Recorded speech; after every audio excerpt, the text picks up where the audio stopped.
Welcome back, family and friends, to another episode of Independent Joe. Tonight, what I got for you is some redemption. This is a redemption rye.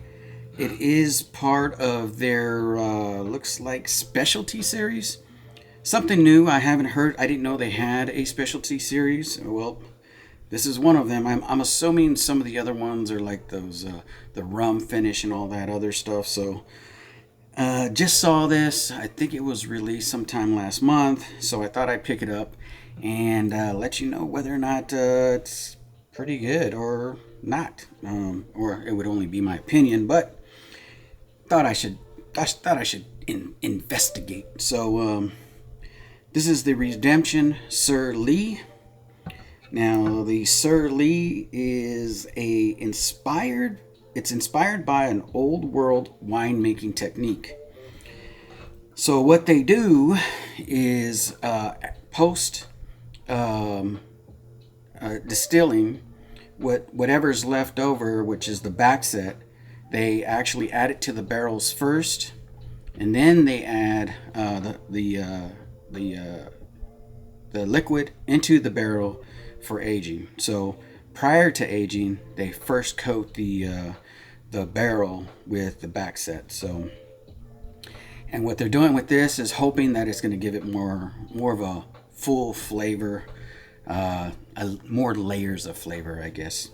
So while it's aging, what they're doing is they're also rotating the barrels so that the back set, which they call Whiskey Lees, is kind of like interacting and infusing itself naturally to I guess start adding those different flavors to it so that they interact a little bit more. So they're always continually rotating the barrels during this process. So I guess that's what they do when they're making wine and that's part of their process. I guess certain wineries do that. I'm not sure which ones, so don't ask me. You might have to look that up. But it says an old world style and technique for winemaking. So maybe they don't even do that anymore. This is a 3-year-old whiskey. No younger than 3 years old. So. And I can see that from the color. If you can take a look at that right there, that is the color of the whiskey. It is unfiltered, so there is definitely a lot of artifacts in there. Just like the corks yesterday, I didn't mention this yesterday when I did the review on the Redwood Empires, but man, these corks are real. I don't know if any of you guys are out there are finding this, but these corks are really weak. This one right here, pulling it out and having all kinds of stuff come off of it. Some of the other corks that I have, I don't have that issue, but this one right here, and trying to put it back in, just started like getting all that cork stuff. Cork is just it seems like it's falling apart. It's really brittle. And I don't think this cork's going to last just like those ones. So please do better on your corks there, distilleries and bottling companies, because these ones are not going to cut it. So this is, like I said, this is part of their specialty series. It is a low proofer at 47%, so it's at 90 proof. I don't have a problem with that. I don't have a problem with low proof whiskeys as long as that the flavor's there and it tastes good, and it's just another whiskey for a different occasion. These range anywhere from, I believe, $50 to $60 within that price range. So you'll be able to find them kind of specialty series. The one I found, there was maybe 4 left out of a case, and so I don't know how widely distributed these are. Hopefully, if it tastes good, and you're able to find it, I don't know if that's good. I don't know if that price range matches the age. I know the process must be expensive. The bottle is nice, part of that marketing ploy. Oh, the marketing ploy. Make the bottle look nice so that you can't run away from it. And yes, Dara, same thing. When I see a nice bottle, I'm like, it must taste good because the bottle looks good. Nah, Redemption has a good reputation for putting out pretty good whiskeys. Of course, they're source whiskeys, so they're putting out a lot of what we're used to. This is 95.5, so guess what? It's Ross and Squibb in this right here. They just, I guess 3 years ago, they contacted Ross and Squibb and said, "Hey, can you do this process? It's an old world technique that they use for winemaking. Can you do that? And then in 3 years from now, we're gonna grab that from you, and then we're gonna put it in a bottle. And we're gonna sell it. We're gonna market the hell out of it, and hopefully it sells."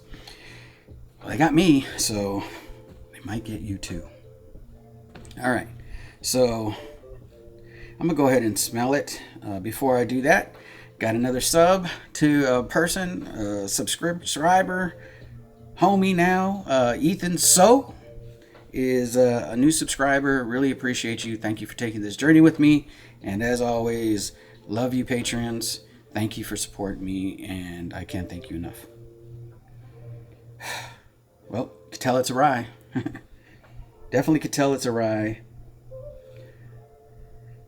It's not much different than what I get from other nice MGP ryes.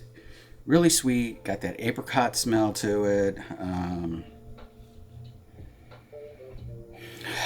Get not very much alcohol in it. Well, it's low, what some would consider a low proofer. I know the minimum is 80%. So, but a lot of us who drink higher proof whiskeys would call this a low proofer, even though it can go lower. But 94 proof ain't too bad. One of my favorite whiskeys is a 94. So,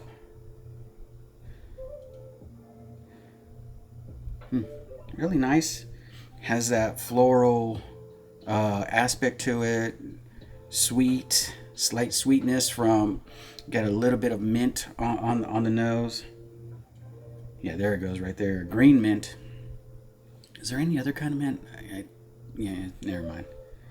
But for some reason, when I smelt it, it was like green. So it's not like a spearmint. It's more of a like that the green leafy mint. Not too bad. It's not too dilly, so I don't get much of that. I know a lot of people get that on their 95.5s, but for me, there's not that much of that on there, if any. Okay, they kind of got it right there. So, and again, it's starting to coat a little bit better as it's settling a little bit. It's been sitting in the glass for about 5 to 10 minutes. All right, so I'm going to go ahead and go on the taste. Appreciate you all again. Please hit that like. Hit subscribe if you haven't subscribed. I don't know why you haven't. It's free. It's free. I think it was for the month of October, but it is extended through Thanksgiving because I care. I care about you, and I want to make sure that you guys get the best and easiest, simplest way to subscribe, and you don't have no fees or anything. Just hit the button, and I appreciate it. Cheers, everybody.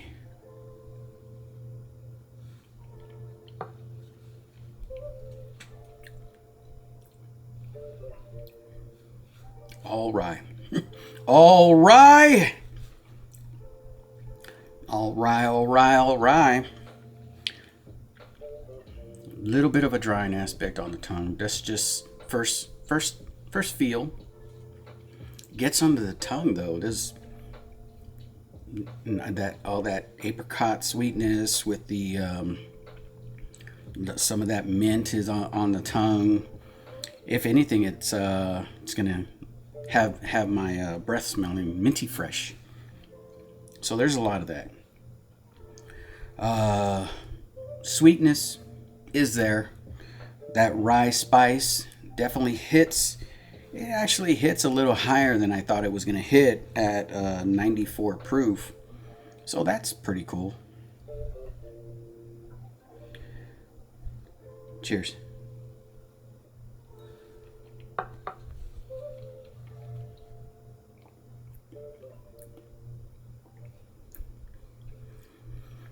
Now, with all the things that they say they do to it, rotating the barrels, making sure that it's making contact with the whiskey and the whiskey lees, which is the back set, continually doing that,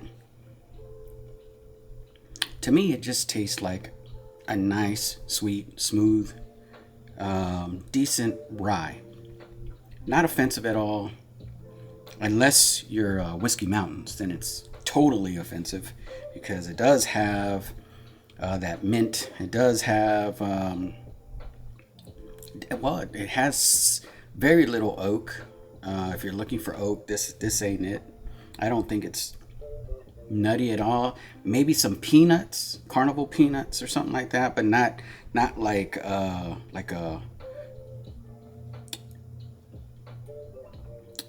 like a chard or anything like that, nut flavor to it. I don't know. It's like a powdery peanut taste flavor on the back end. I'm going one more time. One more time. That one was just for me. But again, that's expensive. I think it's too expensive for what it is. Sorry, Redemption. For me, I think I could probably get this at this age statement without all the coloring on here and probably get it for the same price as what or a lot less pricey than what this is right here. I think $50 is too much for this. 3 years old. I get the process. I get it. I get that it's old world style, an old world style winemaking technique. But the flavor doesn't change. It doesn't. I don't feel like this is something different than your normal rye flavors that you get on normal rye. But that's just my opinion. I would advise anybody to at least try before you buy, and that goes for anything. So that's all I got for you. I do like it. I like it as a rye.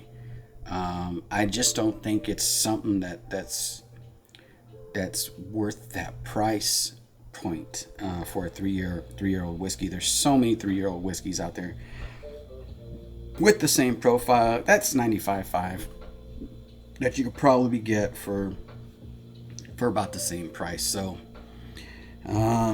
yeah. No. Maybe. I mean, try it. Buy it. It's up to you. And let me know. Put in the comments if you tried it, if you bought it, and what you think of it. You think it's like totally different than what you've tasted in a rye? I mean, those flavors are still there. Get the mint. Now I'm starting to get a little bit of that dill sticking around. So that stuff is there. Not much of the sweetness is left. Peanuts are gone.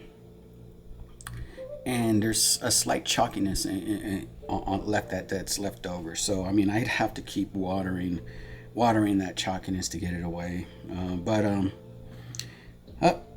That's all I got for you, everybody. So again, please please subscribe, and then just have a good morning, afternoon, good night, whatever time you're watching this. Appreciate you all, and I'll see you on the next one.